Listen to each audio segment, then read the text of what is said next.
Interval bank Gangamma జాతర fight sequence ని 60 కోట్ల బడ్జెట్ లో తీసారనగానే ఆడియన్స్ లో మంచి బజ్ అయితే వచ్చింది భయ్య. వీళ్ళు ఉండే 20 నిమిషాల సీన్ ని 15 కోట్లని రిహర్సల్ కోసమే ఖర్చు పెట్టారట. 1000 మంది జూనియర్ ఆర్టిస్టులు 300 మంది ఫైట్ మాస్టర్స్ తో 50 రోజులు షూట్ చేశారు.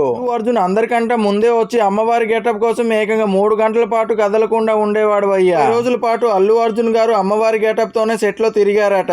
కూడా అల్లు అర్జున్ గారి ప్రతి ఒక్క సీన్ లో డైరెక్టర్ సుకుమార్ గారు ఒక కొత్త వేరియేషన్ ని చూపించారు. సుకుమార్ గారి డైరెక్షన్ ని డామినేట్ చేసేలా అల్లు అర్జున్ గారి యాక్టింగ్ ఉంటుందని మూవీ టీం అయితే చెప్తున్నారు. 2 తో టాలీవుడ్ కి గ్లోబల్ వైడ్ గా గుర్తింపు రావడానికి అల్లు అర్జున్ గారు చాలా హార్డ్ వర్క్ అయితే చేస్తున్నారు. 1 డే కలెక్షన్ మీద మీ ఎక్స్పెక్టేషన్ ని కింద కామెంట్ చేయండి.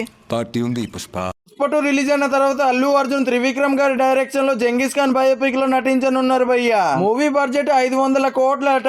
హారిక హాసన్ బ్యానర్ మీద తీయనున్నారు. డైరెక్టర్ త్రివిక్రమ్ గారు ఫస్ట్ టైం మైథాలజీ మూవీని తీస్తున్నారు. జంగీస్ ఖాన్ గెటప్ తో అల్లు అర్జున్ గారికి ఫోటో షూట్ కూడా జరిగింది. అల్లు అర్జున్ ఏమో ప్రభాస్ అన్నని ఫాలో అయ్యి ఏడాదికి 1 లేదా 2 సినిమాలు రిలీజ్ చేద్దాం అనుకుంటే తనతో సినిమా తీసే డైరెక్టర్ నెల్సన్ త్రివిక్రమ్ అట్లీ ఒక్కొక్క సినిమాని 3 ఏళ్ల పాటు తీస్తారనుకుంటా. ప్రభాస్ అన్న వల్ల స్టార్ హీరోలు అందరూ ఒకే సినిమాకు అద్దుకోకుండా ఏడాదికి 1 సినిమా రిలీజ్ చేసేటట్టు మారారు. Mega power star Ram Charan game changer movie RC16 RC70 movie అయితే లైన్ లో పెట్టాడు భయ్య. అరకన్నా అయితే వార్ 2 డ్రాగన్ ఇంకా దేవర 2 అయితే లైన్ లో ఉన్నాయి. ఇన్ని స్టార్ హీరోలో మీరు ఏ హీరో సినిమా గురించి ఎదురు చూస్తున్నారో కింద కామెంట్ చేయండి.